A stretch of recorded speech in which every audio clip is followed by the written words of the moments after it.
미국 플로리다의 플레밍 아일랜드는 평화롭고 조용한 지역으로 유명했습니다. 조용한 거리, 단정한 주택가, 그리고 정원마다 가꿔진 꽃들이 햇빛을 받아 반짝이던 곳이었죠. 이곳에서 살았던 수저는 친구들과 어울리고 정기적인 모임에 참석하는 등 하루하루를 느긋하게 살아가던 여성이었습니다. 하지만 2019년 10월, 그녀는 아무런 흔적도 남기지 않은 채 사라졌습니다. 이웃들은 그녀가 영국에 있는 가족을 보러 잠시 떠났을 거라며 처음엔 대수롭지 않게 여겼습니다. 하지만 그녀의 차는 여전히 차고에 있었고 집안 욕실 공사는 중단된 채로 멈춰 있었습니다. 심지어 그녀의 지갑, 핸드폰 등 모든 소지품이 그대로 남아 있었습니다. 조용한 동네에 처음으로 불안한 기운이 감돌기 시작했죠.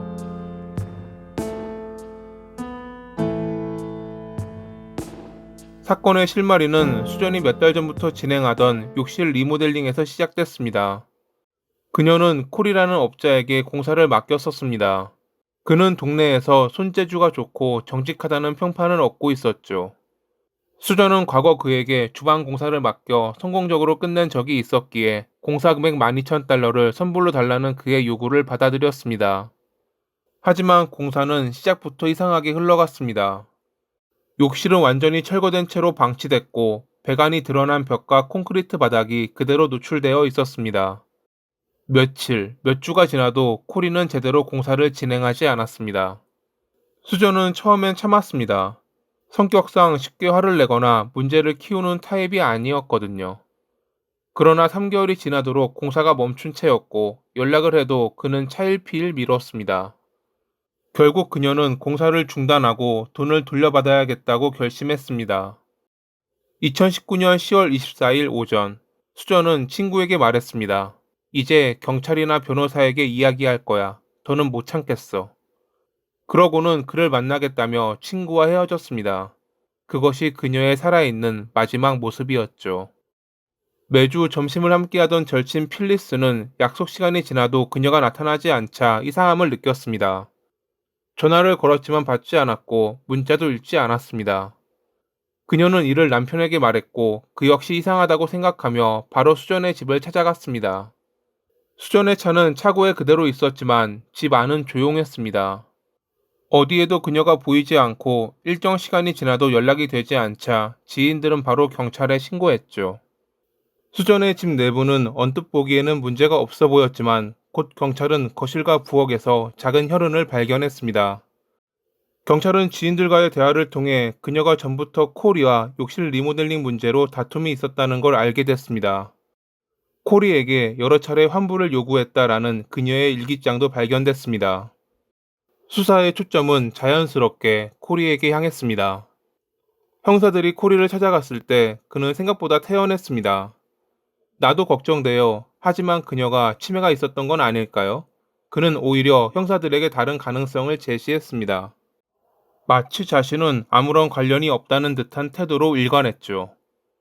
하지만 대화 중 그는 결정적인 말을 흘렸습니다. 마지막으로 본 건 전날 아침이에요. 그때 만나서 환불 문제로 얘기했죠. 즉, 그는 그녀를 마지막으로 본 사람이었습니다. 당시 그는 그 자리에서 그녀에게 수표를 건넨 뒤 나올 때는 자신의 도구와 쓰레기 봉투를 챙겨 차에 실었다고 주장했습니다. 며칠 뒤, 형사들은 다시 코리를 찾아가 영장을 보여주며 그의 차량을 조사했습니다. 이번에도 그는 침착한 척하며 웃었습니다. 심지어 조사받는 중에도 전화를 받으며 지금 살인사건 때문에 조사를 받고 있어서요 라며 여유로운 모습을 보였습니다. 그러나 그런 그의 태도와는 달리 범행 증거는 빠르게 드러나고 있었습니다. 경찰은 인근 홈디포 매장의 보안카메라에서 중요한 장면을 확보했습니다. 수전이 사라진 10월 24일, 이날 코리는 카트를 밀며 걷고 있었습니다.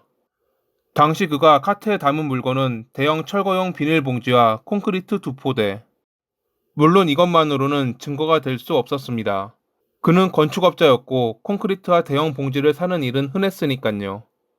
하지만 타이밍이 너무 절묘했습니다.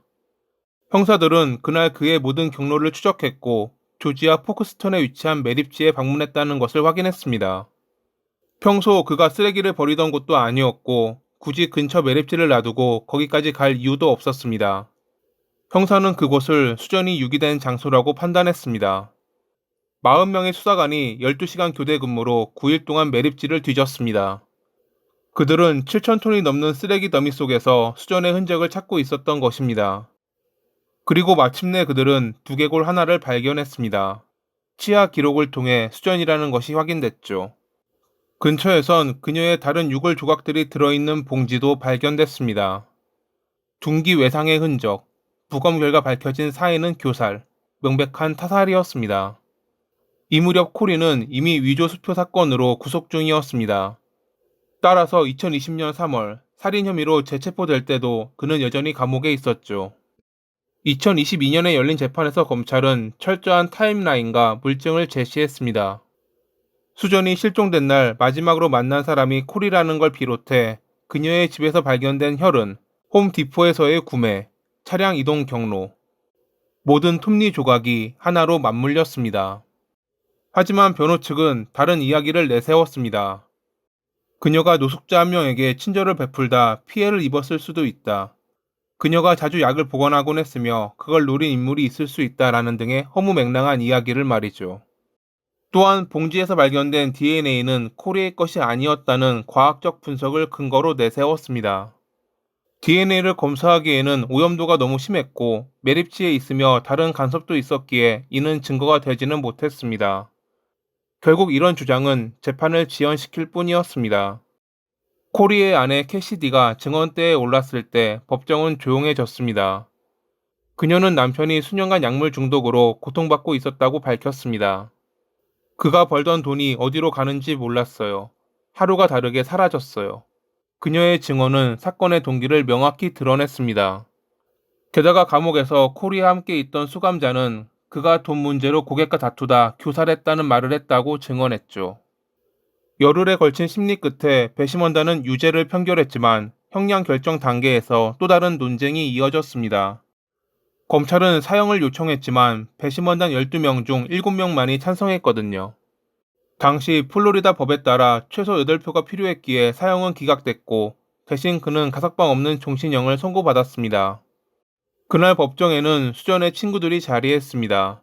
그들은 울먹이며 이렇게 말했습니다. 그녀는 나에게 가족 같은 사람이었습니다. 그 집 앞을 지날 때마다 그날의 일이 떠오릅니다. 그곳은 이제 평생 잊을 수 없는 상처가 됐습니다. 2022년 수전의 집이 매물로 나왔습니다. 욕실은 여전히 미완성이었고 공사 도중 철거된 벽과 타일이 그대로 남아 있었습니다. 한 지인은 그녀가 마지막으로 서 있던 그 자리에서 시간이 멈춰버린 듯 했다고 말했습니다. 새로 집을 구매한 사람은 그 흔적을 지우지 않았습니다. 마치 그 공간이 그녀를 기리는 것처럼 그대로 두었죠. 사람의 인생은 단순한 흔적으로만 남지 않습니다. 수전은 남편을 떠나보낸 뒤에도 자신의 삶을 다시 일으켰습니다. 낯선 땅에서 친구를 만들고 이웃을 돌보며 자신만의 삶을 이루었습니다.